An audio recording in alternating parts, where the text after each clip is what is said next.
जो मन का टेढ़ा है उसका कल्याण नहीं होता, और उलट फेर की बातें करने वाला विपत्ति में पड़ता है। जो मूर्ख को जन्म देता है वह उससे दुख ही पाता है, और मूढ़ के पिता को आनंद नहीं होता।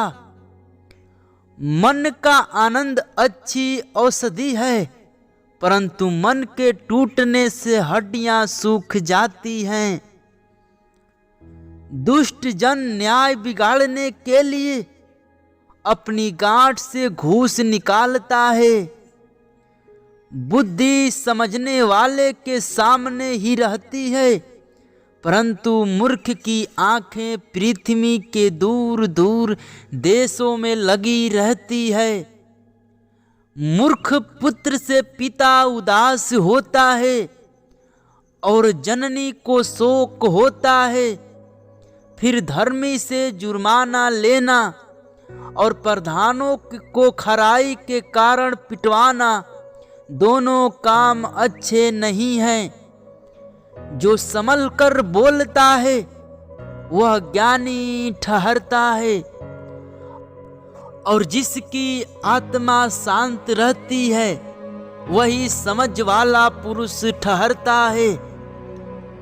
मूढ़ भी जब चुपचाप रहता है तब बुद्धिमान गिना जाता है, और जो अपना मुंह बंद रखता है वह समझ वाला गिना जाता है।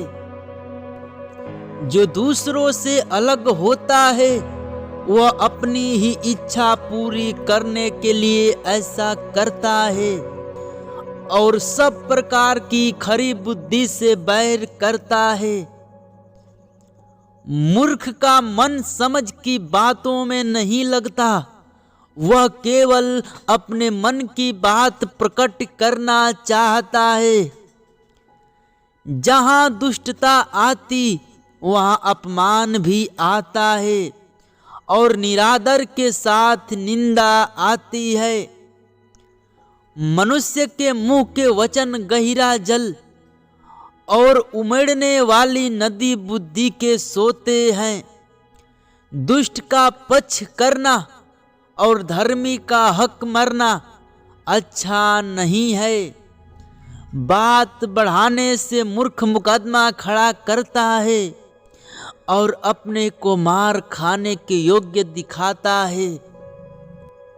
मूर्ख का विनाश उसकी बातों से होता है, और उसके वचन उसके प्राण के लिए फंदे होते हैं। काना फूसी करने वाले के वचन स्वादिष्ट भोजन के समान लगते हैं, वे पेट में पच जाते हैं। जो काम में आलस करता है वह बिगाड़ने वाले का भाई ठहरता है। यहोवा का नाम दृढ़ गढ़ है, धर्मी उसमें भागकर सब दुर्घटनाओं से बचता है। धनी का धन उसकी दृष्टि में गढ़वाला नगर और ऊंचे पर बनी हुई सरपनाह है। नाश होने से पहले मनुष्य के मन में घमंड, और महिमा पाने से पहले नम्रता होती है। जो बिना बात सुने उत्तर देता है वह मूढ़ ठहरता है, और उसका अनादर होता है। रोग में मनुष्य अपनी आत्मा से संभलता है, परंतु जब आत्मा हार जाती है तब इसे कौन सह सकता है। समझ वाले का मन ज्ञान प्राप्त करता है, और बुद्धिमान ज्ञान की बात की खोज में रहते हैं। खुल जाएंगी